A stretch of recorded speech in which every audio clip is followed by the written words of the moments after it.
ทุกวันเวลาเลยคิดถึงเธอ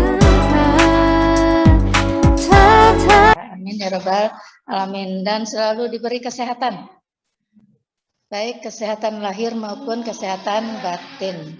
Oke, Rafa. Ibu pengen dengar alasan tadi Alif nggak ikut absen. Alif mana Alif? Alif sama Rafa. Rafa tadi udah masuk.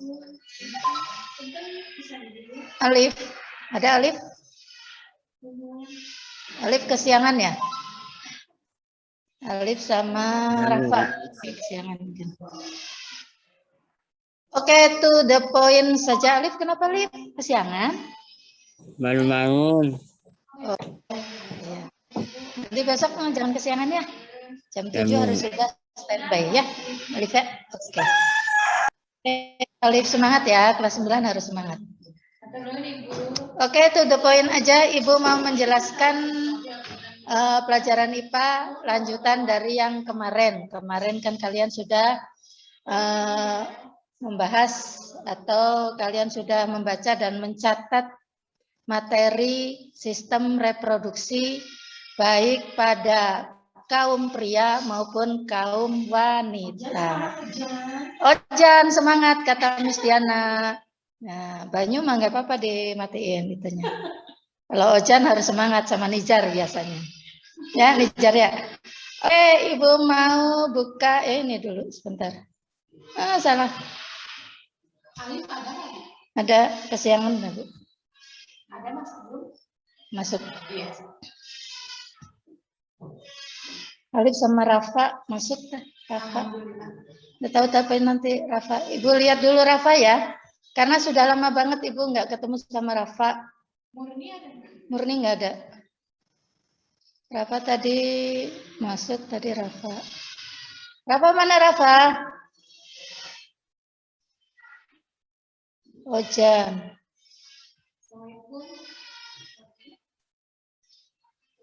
Nggak ada lagi Rafa. Rafa keluar lagi. Oke, lanjut aja ya. Pada itu yang tidak begitu penting. Kelihatan? Kelihatan belum?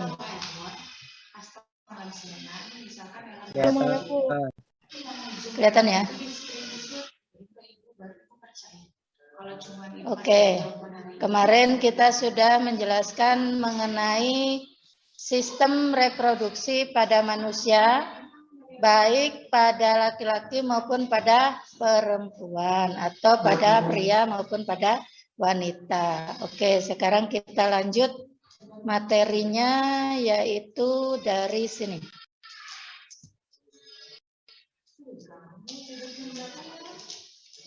Ya, pertumbuhan dan perkembangan embrio. Apa sih yang disebut dengan embrio?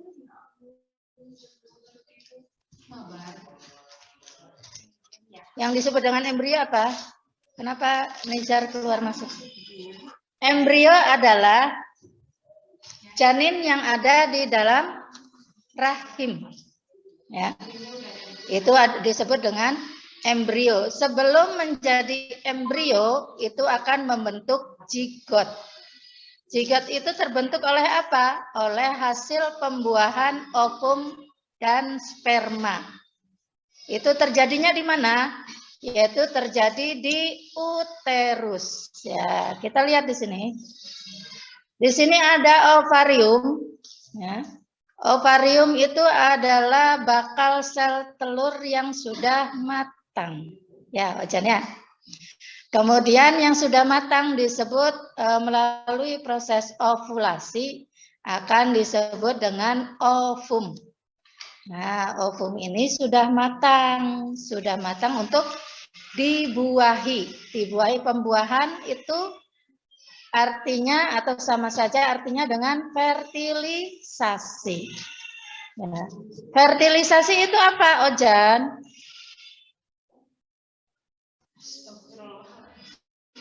Fertilisasi adalah meleburnya inti sperma dengan inti ovum. Ini akan melebur ke dalam inti ovum. Terjadinya di mana? Di ovarium. Nanti setelah fertilisasi ini akan membentuk zigot. Kita lihat. Ya. Inilah adalah zigot. Zigot itu adalah hasil dari pembuahan antara ovum dan sperma. Dari zigot tersebut akan bergerak secara terus-menerus dari saluran telur menuju uterus. Kita lihat gambarnya. Nah, ini setelah bersatunya atau meleburnya sel sperma dengan sel ovum, dia akan membentuk zigot. Zigot itu lama-kelamaan akan menjadi dua sel atau membelah menjadi dua sel. Pembelahannya disebut pembelahan secara mitosis. Nah, pembelahan secara mitosis akan menghasilkan 8 sel. Ini akan bergerak terus dari hari ke hari. Kita lihat. Oke. Pergerakan menuju uterus yaitu zigot membelah secara mitosis dan akan disebut dengan embrio. Ya. Pergerakan zigot menuju uterus itu selama 5 hari. Artinya begini. Setelah zigot, setelah ada peleburan, fertilisasi, kemudian akan membentuk zigot. Zigot ini akan membelah menjadi 2 sel melalui proses pembelahan secara mitosis. Ya, nanti pembelahan secara mitosis Ibu tugaskan nanti untuk minggu depannya. Zigot membelah menjadi 2 sel, kemudian yang dari 2 sel itu akan membelah lagi secara meiosis. Secara meiosis itu akan menghasilkan 8 sel. Ini bergerak terus, dari sini bergerak. Ya. Pergerakan zigot menjadi pembelahan menjadi 2 sel itu waktunya selama 5 hari. Ya. Dari 5 hari ke depan akan membelah lagi menjadi 8 sel. Ya. Selesai. Ya.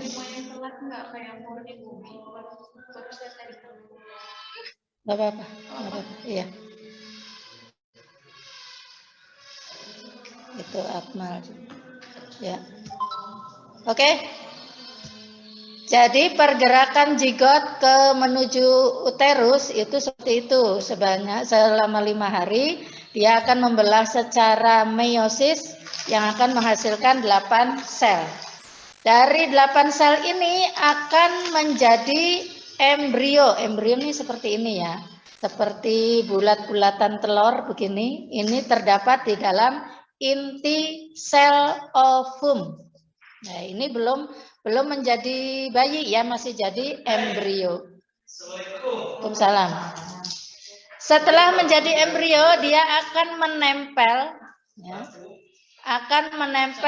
ke dinding uterus. Uterus itu rahim para perempuan, rahim para wanita. Ini di sini. Embrionya sudah menempel ke rahim atau uterus dan selama berminggu-minggu, please. Nah, di sini. Setelah hari ke-12 itu terbentuklah lapisan luar, disebut ektodermis. Dan lapisan dalam disebut endodermis pada embrio. Isinya apa, Bu? Gorengan. Ya. Ini terjadi di mana? Yaitu terjadi di dinding uterus, dinding rahim. Nah, ini bentuknya seperti ini. Kita lihat bagian A, itu ada pembuluh darah ibu. Ada pembuluh darah ibu. Ya. Kemudian ada amnion. Amnion itu semacam kuning telur ya. Kuning telur yang merupakan makanan cadangan untuk embrio. Ya, kemudian ini berjalan setelah 12 hari. Ya. Nah, ini hari ke-7 kemudian akan membentuk amnion dan karion. Ya, kemudian akan ada kuning telur yang sebagai cadangan makanan bagi embrio. Tahu embrio? Embrio itu bakal bayi, ya. Bakal janin. Jadi sebelum jadi janin itu jadi embrio dulu. Pertama zigot usia hari ke-9. Ya. Nanti setelah usia 16 hari, 16 hari itu Bu dihitungnya dari mana? Setelah adanya pembuahan atau fertilisasi atau peleburan antara sel telur dengan sel sperma. Nah, Ingat jangan dicoba. tidak boleh dicoba. Ini hanya ilmu untuk kalian untuk ketahui saja. Barangkali nanti kalian jadi dokter ahli kandungan itu harus tahu berapa waktunya atau masanya pada saat setelah pembuahan itu setelah 7 hari akan membentuk zigot atau embrio. Ya. Kemudian setelah 9 hari akan seperti ini. Setelah 16 hari 2 minggu itu baru diketahui oleh dokter kandungan. Makanya kalau ibu hamil itu memeriksakan kandungannya setelah umur 2 minggu setelah haid. Ya. Kalau 2 minggu setelah haid itu sudah jadi seperti ini, itu berarti ibu itu adalah mengalami kehamilan. Ya.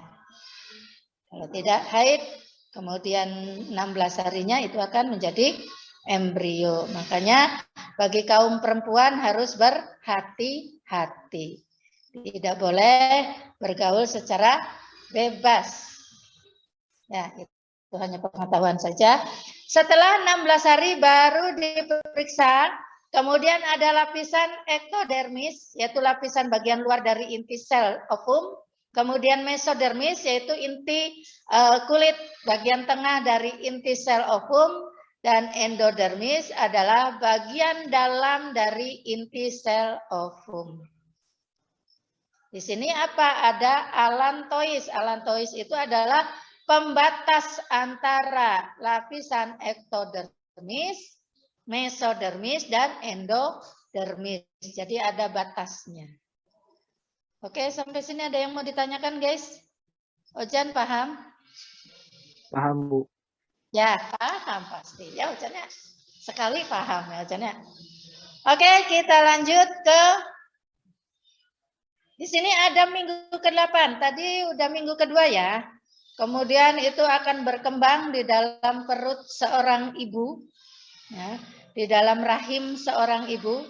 Pada minggu ke-8 itu embrio akan tumbuh menjadi tubuh yang dewasa, yaitu mulai terbentuknya plasenta. Ya, kita lihat di sini ada amnion di sini, kemudian ada pembuluh darah ibu. Ya. Ada pembuluh darah ibu. Kemudian ada kuning atau kantong kuning telur, ini sebagai cadangan makanan dari embrio, dari janin, ya. Kemudian embrio itu akan tumbuh dewasa, plasenta terbentuk, maka disebut dengan janin. Nah, ini dulu kamu waktu di rahim ibu seperti ini. Nah, atau di perut ibu, di rahim.